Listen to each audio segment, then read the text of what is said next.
कक्षा 11वीं विषय जीव विज्ञान। इसमें जो पहला अध्याय है वो जीव जगत है। इसमें आज हम 1 अंकों के प्रश्नों की बात करेंगे और इसकी प्लेलिस्ट आपको डिस्क्रिप्शन बॉक्स में मिल जाएगी, जिसमें आप सारे विषय के वीडियो देख सकते हैं। तो चलिए इसका पहला प्रश्न देखते हैं। प्रश्न है सही विकल्प चुनकर लिखिए। अब उसमें से पहला प्रश्न देखते हैं। सजीव जब अपने शत्रुओं से बचने के लिए स्वयं को उस परिस्थिति के अनुसार ढाल लेता है तो उसे क्या कहते हैं? तो इसे क्या कहते हैं? अनुकूलन। तो यहाँ पर क्या हो जाएगा? अनुकूलन। अपने आप को ढालना क्या कहलाता है? अनुकूलन। वातावरण के अनुसार यदि हम ढाल लेते हैं तो। दूसरा प्रश्न है जीवों में ऊर्जा प्रवाह तथा ऊर्जा के रूपांतरण में किस नियम का पालन होता है? ये ऊष्मागति के नियमों का पालन होता है। अगला प्रश्न है बाहरी वातावरण में बदलाव के बाद भी जीवों में उचित आंतरिक अवस्था को बनाए रखना कहलाता है। तो ये साम्य अवस्था कहलाता है, बदलाव के बाद भी यदि वो अपने आप को बनाए रखता है तो। इसके बाद अगला प्रश्न है ग्लाइकोजन बहुलक है, तो ये किसका बहुलक होता है? ग्लूकोज का। अगला प्रश्न है एक आर्किड का पुष्प किसी कीट के मादा के समान दिखाई देता है ताकि उसमें परागण की क्रिया आसानी से हो सके। यह घटना क्या कहलाती है? यह मिमिक्रीम कहलाती है। और एक तरह की मिमिक्री भी नकल करना होता है, तो यहाँ पर जो पुष्प है वो मादा कीट की तरह नकल करता है, इसलिए हम इसका नाम भी हो गया मिमिक्रीम। अगला प्रश्न है जीवन की सबसे छोटी इकाई क्या होती है? वैसे संरचनात्मक इकाई तो कोशिका होती है, लेकिन उसके अंदर भी जो जीवन की सबसे छोटी इकाई है जो गुणों का स्थानांतरण करती है वो क्या होती है? डीएनए। अगला प्रश्न है निम्न में से किसे होमियोस्टेसिस या साम्यावस्था कहते हैं? तो नियंत्रण में बदलाव करना ही साम्यावस्था कहलाता है या होमियोस्टेसिस कहलाता है, या अपने आप को संतुलित बनाए रखना होमियोस्टेसिस कहलाता है। अगला है शरीर का तापक्रम किसके द्वारा नियंत्रित होता है? तो यह फेफड़े द्वारा, पेशी द्वारा और त्वचा द्वारा शरीर का तापक्रम नियंत्रित होता है। अगला प्रश्न देखते हैं पसीना बहने का उद्देश्य होता है, तो ये शरीर के ताप का नियमन करता है। इसके बाद अगला प्रश्न है आयोडीन किसका घटक होता है? तो यह थायरॉक्सिन हार्मोन्स का घटक होता है। इसके बाद जीवित कोशिकाओं के लिए कौन सा सही है? तो पहले ऊर्जा का स्थानांतरण तब ऊर्जा का रूपांतरण, पहले ऊर्जा का रूपांतरण तब स्थानांतरण, और दोनों साथ साथ होना, दोनों का लगातार होना, तो दोनों ये लगातार होते रहते हैं। अब अगला प्रश्न है जीवों के सामान्य लक्षण होते हैं, तो कोश की संरचना सभी जीवों में होती है, उपापचय सभी जीवों में होता है, श्वसन सभी जीवों में होता है, तो यहाँ पर ये हो जाएगा उपर्युक्त सभी।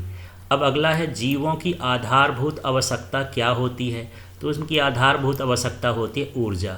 फिर अगला प्रश्न है निम्न में से स्टोरेज पॉलीसैकेराइड है, तो जो पॉलीसैकेराइड स्टोर हो जाता है वो होता है स्टार्च और ग्लाइकोजन। अगला प्रश्न है जहाँ पौधे के नमूने एकत्रित करके रखे जाते हैं उस स्थान को कहा जाता है? तो उसको कहा जाता है हरियम। जिस स्थान पर जीवित पौधों का संग्रहण किया जाता है उसे कहा जाता है, तो उसे वनस्पति उद्यान कहा जाता है।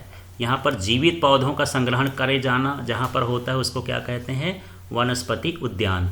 अगला है जिन स्थानों पर जीवित प्राणी रखे जाते हैं, यहाँ पर जीवित पौधे, यहाँ पर जीवित प्राणी हैं, उसको बोलते हैं जूलॉजिकल पार्क, और ये बॉटेनिकल पार्क होता है। इसके बाद अगला है क्या आप वर्ग की संवर्ग का सही क्रम पहचान सकते हैं? तो ये देख लीजिए, पहले इस क्रम में जो इसमें दिया है उसमें जाति, इसके बाद वंश, फिर क्या होता है गण, इसके बाद क्या होता है संघ। तो ये सही क्रम है, तो इसका सही है। अब खाली स्थानों को देख लेते हैं। त्वचा का धूप में काला होना खाली स्थान अनुकूलन है, ये अल्पकालिक अनुकूलन है, कुछ समय के लिए होता है। फिर जैव संगठन का सूक्ष्मतम जैविक स्तर खाली स्थान स्तर कहलाता है, तो जैव संगठन का सूक्ष्मतम जैविक स्तर आणविक स्तर कहलाता है। जीवन का भौतिक आधार खाली स्थान है, तो ये जीव द्रव्य होता है।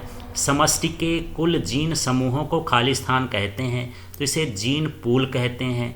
वह तंत्र जिसमें पदार्थों का विनिमय वातावरणीय परिवेश में नहीं होता उसे बंद तंत्र कहते हैं। अगला प्रश्न है खाली स्थान जीवधारियों के शरीर में होने वाली समस्त क्रियाओं के लिए ऊर्जा उपलब्ध कराता है, तो ये एटीपी ऊर्जा उपलब्ध कराता है। जीवधारियों में वातावरण के अनुसार परिवर्तित होने की क्रिया खालिस्तान कहलाती है, तो ये अनुकूलन कहलाता है। खालिस्तान पदार्थ की सबसे छोटी इकाई है जो सबसे छोटी जैविक इकाई का निर्माण करती है, तो ये होते हैं परमाणु पदार्थ की सबसे छोटी इकाई होती है। जीवों के शरीर में पाए जाने वाले समस्त क्रियाओं को सामूहिक रूप से खालिस्तान कहते हैं, तो इसे उपापचय कहते हैं। अगला है जीवों में पाए जाने वाले स्थिर अवस्था को खालिस्तान कहते हैं, तो ये साम्य अवस्था कहलाती है। अब हम देखते हैं एक शब्द में उत्तर दीजिए। तो चलिए पहला प्रश्न देखते हैं। ऊतकों व अंग तंत्रों की कार्य क्षमता में बढ़ती उम्र के कारण होने वाले ह्रास को, कमी को या क्षय को क्या कहा जाता है? वयता या जरण कहा जाता है। इसके बाद अगला है जैव संगठन के उच्चतम स्तर का नाम लिखिए। तो उसे जीव जगत कहते हैं, समष्टि कहते हैं, जिसमें सारे जीव जंतु को इकट्ठा कहा जाता है, उसको क्या कहा जाता है? समष्टि। जीवों में अनुवांशिक अणु किसे कहा जाता है? तो जीवों में अनुवांशिक अणु डीएनए को कहा जाता है। अगला प्रश्न है वातावरण के परिवर्तन को जीवों द्वारा अनुभव करने की क्षमता को क्या कहते हैं? तो उसको कहते हैं संवेदनशीलता। अगला है जैव मंडल के अपघटक जीवों का नाम लिख दीजिए। तो जो अपघटक जीव होते हैं, जो बड़े बड़े परमाणुओं को, अणुओं को छोटे रूप में बदलते हैं, वो होते हैं विषाणु, जीवाणु, कवक, और ये दूसरे तरह के सूक्ष्म जीव भी हो सकते हैं। अब यहाँ पर उचित संबंध जोड़िए, जोड़ी मिलाना है। जीव समाप्त, जनन क्रिया न होना। यदि जनन क्रिया नहीं होगी तो जीव समाप्त हो जाएंगे, ये वाला इसका ये सही ऑप्शन ये हो जाएगा। अगला है भार, आकार, रूप तथा आयतन से अनुत्क्रमणी। तो ये क्या होती है? वृद्धि होती है।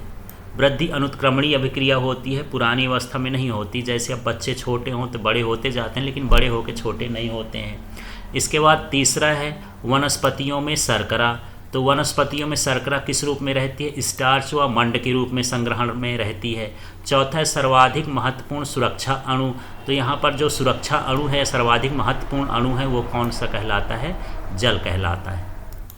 अब ये है वर्गीकरण का दूसरा संवर्ग।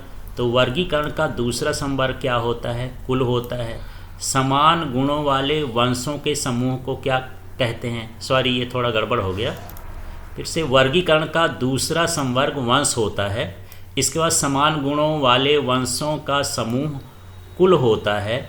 समान गुणों वाले कुलों का समूह गण होता है। सर्वनिष्ठ गुणों वाले संघों का समूह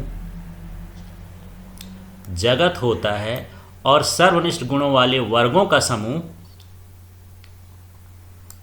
संघ होता है। इस तरह से इसमें जोड़ी मिलाना है। एक बार आप अच्छे से इसको देख लेंगे। अब अगला प्रश्न है सत्य असत्य बताइए। तो चलिए सत्य असत्य को देख लेते हैं। पौधे तथा प्राणियों दोनों में जाति सबसे निचले संवर्ग में आती है, तो ये सत्य हो गया।